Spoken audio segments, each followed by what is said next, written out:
स्वर सुधा मंच पर प्रस्तुत है मालती जोशी की कहानी उत्तरापेक्षी।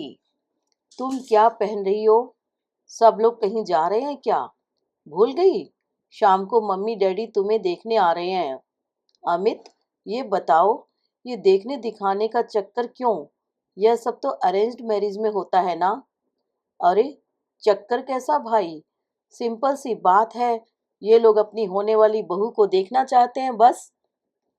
और मैं चाहता हूँ तुम्हारा फर्स्ट इम्प्रेशन खूब अच्छा हो, इसीलिए पूछ रहा था क्या पहन रही हो। तुम ही बता दो। ट्रेडिशनल सा कुछ पहन लेना, मतलब साड़ी वाड़ी। साड़ी? अमित, अब तक मैंने केवल 2 बार साड़ी पहनी है। एक बार कॉलेज के फेयरवेल में, दूसरी बार दीदी की शादी में। तो अब तीसरी बार पहन लेना, आदत हो जाएगी। बाद में तो पहनते ही रहना है। फिर भी अमित, हम लोग इस मीटिंग को इतना फॉर्मल क्यों बना रहे हैं? मुझे तो यह सब कुछ बड़ा अजीब सा लग रहा है। कुछ नहीं यार, मैं बस मम्मी के ईगो को सेटिस्फाई करना चाहता हूँ। कम से कम उन्हें तसल्ली तो रहेगी कि उन्होंने मेरे लिए लड़की पसंद की है। और अगर उन्होंने मुझे नापसंद कर दिया तो? प्लीज रीमा, ऐसा मत बोलो, मैं मर जाऊंगा। फोन रखने के बाद भी रीमा कितनी देर सुन्न होकर बैठी रही। यूं तो वह कल से ही पसो पेश में है। जब अमित आकर कह गया था कि मम्मी डैडी उसे देखने आ रहे हैं, उसे यह सब कुछ सचमुच अजीब सा लग रहा था। अगर अमित कहता कि वे लोग तुम्हारे माँ पापा से मिलने आ रहे हैं तो ज्यादा अच्छा लगता।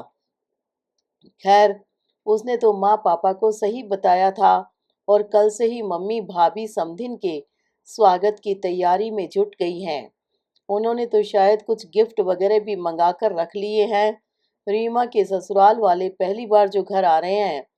साड़ी बांधने में उसे पूरा आधा घंटा लग गया। पसीना पसीना हो गई थी वह। सारा मेकअप धुल गया था, फिर भी बात नहीं बन रही थी। खासकर आंचल ठीक से नहीं आ रहा था। दीदी की शादी में तो उसे साड़ी पार्लर वाली दीदी ने पहनाई थी। उसकी मोर पंखी साड़ी के कामदार आंचल को उन्होंने बड़ी खूबसूरती से मोर के पंख की तरह फैला दिया था। दर्जन भर पीने तो लगाई होंगी, पर 3 घंटे तक आंचल टस से मस नहीं हुआ था। पहले तो उसने खुद कोशिश की, बाद में माँ के सामने जाकर खड़ी हो गई। माँ, जरा ठीक से पिन कर दो न। माँ किचन में बिजी थी। हाथ धोकर उसकी मदद करते हुए बोली, आज साड़ी पहनने का भूत क्यों सवार हुआ है?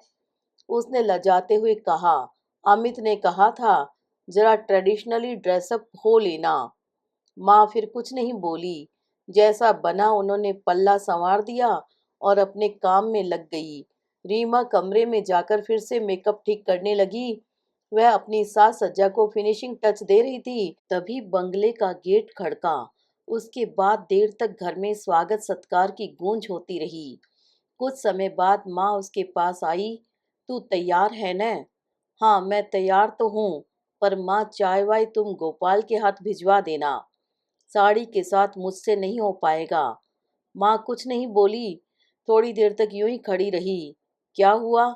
उसने सशंकित स्वर में पूछा। कुछ नहीं, माँ के स्वर में तल्खी थी। तुमसे तो ट्रेडिशनली तैयार होने के लिए कहा है, और मैडम खुद कैसे आई है देखना। जरा स्लीवलेस ब्लाउज, नाभि दर्शना साड़ी, बॉय कट बाल, बाकी तुम खुद ही देख लेना। माँ को भी और बेटियों को भी। बेटियां भी आई हैं। और क्या, एक ने लंबा सा चोगा पहना हुआ है जो एक तरफ से बिल्कुल खुला हुआ है, सारी टांगे नजर आ रही हैं। दूसरी की फ्रॉक घुटने से ऊपर है और एक कंधा बिल्कुल नंगा है। मैं तो समझती थी कि ऐसे कपड़े सिर्फ टीवी पर ही पहने जाते होंगे। आज प्रत्यक्ष देख लिया। रीमा के अंदर जैसे कुछ उबलने लगा। बोली, माँ तुम अमित को मेरे पास भेजना जरा। अमित तो उन लोगों के साथ नहीं है क्या? उसके तन बदन में जैसे आग लग गई। इतनी देर तक मन में एक धुक धुकी थी, उत्सुकता थी और एक हल्की सी खुशी भी थी। अब सबका स्थान केवल रोश ने ले लिया। तुम चलो माँ, मैं आती हूँ, कहकर उसने दरवाजा बंद कर लिया। खुले बालों की कसकर एक चोटी बना ली। इतनी मेहनत से संवारे हुए स्टाइलिश आंचल की सारी पिनें निकाल दी और माँ की तरह दोनों कंधों पर आंचल लपेट लिया। फिर वह धीरे धीरे चलकर ड्राइंग रूम में आई। अमित के मम्मी डैडी को उसने नतमस्तक हो प्रणाम किया। फिर सिर झुकाकर पापा के पास एक स्टूल पर आकर बैठ गई। उसे देखकर सभी लोग चकित थे, उसके माँ पापा भी। बड़ी देर बाद अमित के डैडी के बोल फूटे, अरे वाह, रीमा साड़ी पहन लेती है। हमारी रूही जूही ने तो शायद ही कभी पहनी हो। आजकल कौन सी लड़कियां साड़ी पहनती हैं। माँ ने कहा, इसका आज पता नहीं कैसे मूड बन गया। शायद आपके ऑनर में, पापा ने कहा और दोनों पुरुष ठठाकर हंस दिए। अमित की मम्मी तनिक सा मुस्कुराकर रह गई और दोनों बहनों ने नाक मुंह सिकोड़कर मुंह बिचका दिया। उसके बाद चाय आई। माँ ने लंबा चौड़ा सरंजाम किया था, बेचारी खुद ही सर्व करती रही। पापा ने थोड़ा हाथ बटाया, पर वह अपनी जगह से हिली भी नहीं, गूंगी गुड़िया की तरह बैठी रही। जो भी कुछ पूछा गया उसका उत्तर जरूर दिया। प्रश्न भी कुछ खास नहीं थे, केवल औपचारिकता भर थी। घंटे भर बैठकर वे लोग चले गए। माँ बाप की प्रतिक्रिया जानने का न तो उसमें साहस था न धीरज। उन लोगों के जाते ही वह भी अपने कमरे में गुम हो गई। दूसरे दिन वह काम पर नहीं गई, मन ही नहीं हुआ। उसका फोन दिन भर बजता रहा पर उसने उठाया नहीं। जानती थी अमित का है, उससे बात करने की जरा भी इच्छा नहीं थी। शाम को वह खुद दनदनाता हुआ उसके घर पहुंच गया और कमरे में पांव देते ही तल्ख अंदाज में बोला, तुम फोन क्यों नहीं उठा रही हो? जानती हो मैं दिन भर कितना परेशान रहा हूँ। रीमा ने उसकी ओर ऐसा रोषपूर्ण कटाक्ष फेंका कि उसका सारा गुस्सा काफूर हो गया। उसका लहजा भी एकदम नरम हो गया। बोला, सॉरी यार, मैं बहुत टेंशन में आ गया था। एक तो तुम ऑफिस भी नहीं आई, फिर फोन भी नहीं ले रही थी। डर गया था कि कहीं बीमार तो नहीं हो। बीमार हो भी जाती तो आश्चर्य नहीं था, तुमने उसका पूरा इंतजाम कर दिया था। इतनी ही मेरी फिक्र थी तो कल मुंह छिपाकर क्यों बैठ गए? मैदान में उतरना था न। कल मैं जानबूझकर नहीं आया। मैं उन लोगों को फ्री हैंड देना चाहता था। Free hand? वो किस लिए? वैसे तुम झूठ बोल रहे हो। तुम्हारे न आने का कारण मैं जानती हूँ। तुम आते तो माँ पापा तुमसे अपनेपन से बतियाते। गोपाल भी शायद कुछ बेतकल्लुफ हो जाता। तब यह बात छिपी नहीं रहती कि तुम इस घर के लिए नए नहीं हो।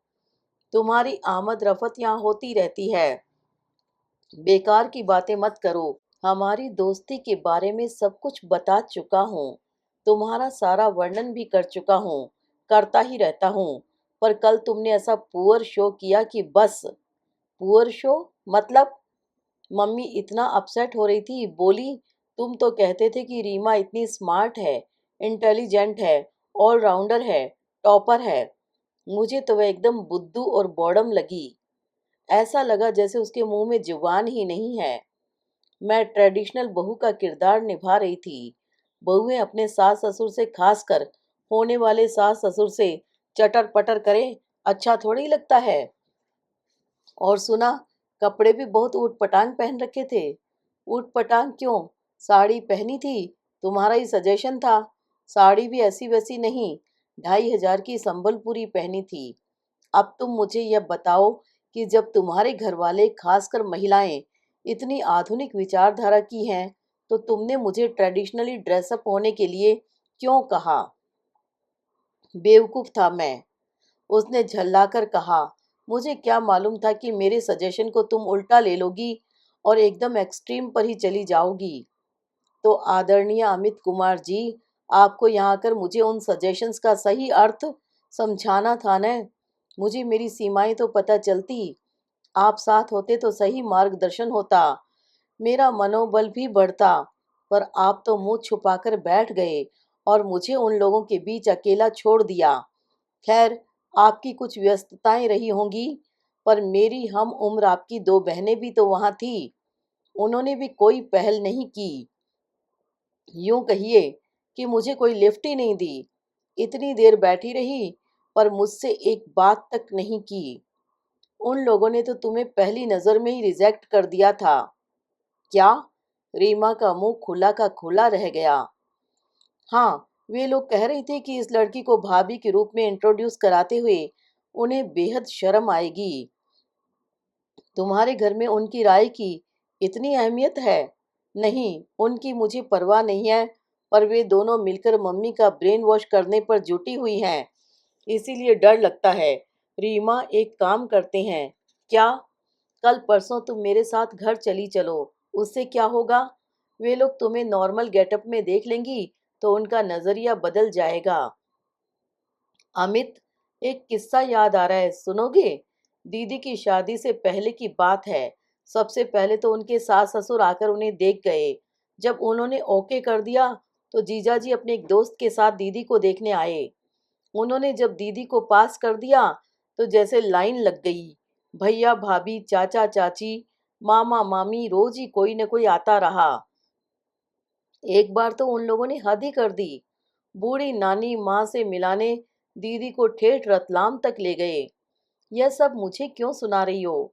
उन दिनों हम लोगों की दोस्ती नई नई परवान चढ़ रही थी, इसीलिए मैं बहुत खुश हो रही थी कि कम से कम मुझे इन अपमानजनक स्थितियों से नहीं गुजरना पड़ेगा। पर लगता है मेरे भाग्य में भी वही सब कुछ लिखा है। आज ट्रेडिशनल पोशाक, कल नॉर्मल ड्रेस, परसों मॉडर्न आउटफिट। आज मेरे घर में, कल तुम्हारे घर में, परसों शायद किसी होटल या कैफे में। आइडिया, अमित ने ताली बजाकर कहा। कल किसी रेस्टोरेंट में चलते हैं। मैं रूही जूही को ले जाऊंगा। तुम चाहो तो अपनी किसी फ्रेंड को ले आना। सॉरी अमित, जो लोग कपड़ों से या शक्ल सूरत से व्यक्ति का मूल्यांकन करते हैं, उनके लिए मैं बार बार शो पीस नहीं बन सकती। रीमा, प्लीज मेरी प्रॉब्लम समझने की कोशिश करो। तुम्हारी प्रॉब्लम मुझे मालूम है। तुमने अपनी मम्मी से वादा किया है कि अगर मैं उन्हें पसंद नहीं आई तो तुम मुझसे शादी नहीं करोगे। अमित फटी फटी आंखों से उसे देखता रह गया। और शायद इसीलिए तुम रूही जूही को मक्खन लगा रहे हो ताकि वे मम्मी से मेरी सिफारिश कर दें। तुम्हें तुम्हें यह सब किसने बताया? तुम जिस मुस्तैदी से अपनी मम्मी का ईगो सहलाने में जुटे हो, तुम्हारी वह पुरजोर कोशिश ही सारी कहानी कह जाती है। पर यह मत भूलो अमित, कि मेरा भी एक आत्मसम्मान है। तुम उसके साथ खिलवाड़ नहीं कर सकते। मेरे लिए भी मेरे माता पिता आदरणीय हैं। तुम उनका मजाक नहीं बना सकते। ये तुम क्या कह रही हो? ठीक ही कह रही हूँ। कल तुम आते तो देखते कि वे दोनों तुम्हारे परिवार के सामने कैसे बिछे जा रहे थे। वे तो यही मानकर चल रहे थे कि ये रीमा के ससुराल वाले हैं, इनकी खातिरदारी करना हमारा फर्ज है। उन बेचारों को क्या मालूम कि अभी तक इस रिश्ते पर हाई कमान की स्वीकृति की मोहर नहीं लगी है। सच, उन लोगों का उत्साह, उनकी तत्परता, सब कुछ इतना दयनीय लग रहा था। अमित मुंह लटकाकर बैठ गया। अमित, तुमने अपनी माँ से कमिटमेंट की है। तुम्हारी एक कमिटमेंट मुझसे भी है। दोनों में से किसे ज्यादा तरजीह दोगे? मैं तो दोनों का तालमेल बिठाने की कोशिश कर रहा हूँ, पर तुम हो कि जरा भी कॉपरेट नहीं करना चाहती। क्या कॉपरेशन चाहते हो, बोलो? मैं कह रहा था एक दिन मेरे साथ घर चली चलती, तुम्हारी बहनजी टाइप इमेज भी टूट जाती और उन लोगों की गलत फहमी भी दूर हो जाती। तो एक दिन उन्हें मेरे केबिन में ले आओ न।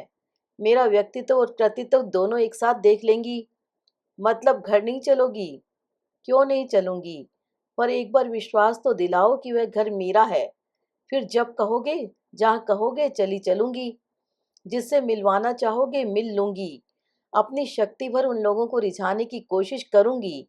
और कैसा कोऑपरेशन चाहते हो, बोलो? अमित फिर चुप हो गया। ये मेरी अस्मिता की लड़ाई है अमित। इसमें तुम्हें मेरा साथ देना होगा। अपने घर वालों को समझाना होगा कि मैं कोई प्रदर्शन की वस्तु नहीं हूँ। पर उनसे पहले तुम्हें इस सच को स्वीकार करना होगा। अमित कुछ देर चुपचाप बैठा रहा, फिर उठकर बाहर निकल गया। रीमा गुमसुम सी उसे जाते हुए देखती रही। उसने तय कर लिया कि अगर आजकल में वह लौट कर आता है तो वह समझ लेगी कि उन दोनों में प्यार जैसा कुछ है। अगर वह नहीं आता तो उसे दुख नहीं होगा, क्योंकि वह जानती है कि रीढ़ विहीन पुरुष के साथ वह जिंदगी नहीं बिता सकती।